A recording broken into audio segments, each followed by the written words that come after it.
Hello મિત્રો, કેમ છો? હવે નવું ઓસીઆઈ માટે એક વિડીયો આવેલો છે.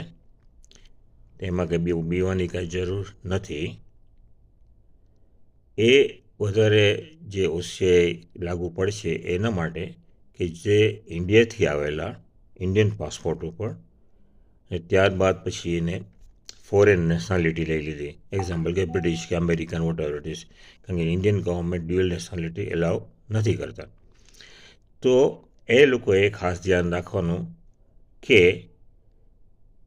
એ લોકો પાસે અગર ઇન્ડિયામાં હતા ત્યારે વોટર આઈડી હતું અને રેશન કાર્ડ હતું, એ બેમાંથી એક પણ હોય કે બંને હોય, એ લોકોએ ડિક્લેર કરવું પડે કે હું વોટર આઈડી અને રેશન કાર્ડ સરેન્ડર કરી નાખું છું, એટલે કેન્સલ કરી નાખું છું, because I am no more living in India. એ લોકો માટે આ ઓસીઆઈનું જે અપડેશન કરવાનું છે એ કરી શકે.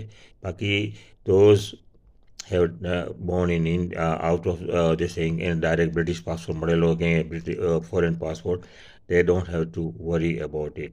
So please circulate among all those કે do not worry. હા, પણ જે ઇન્ડિયાથી આવેલા અને ઓસ્ટ્રેલિયા લીધેલું છે ઇન્ડિયન પાસપોર્ટ સરેન્ડર કરીને, એ લોકોએ થોડું ધ્યાન રાખવાની જરૂર છે. Thank you.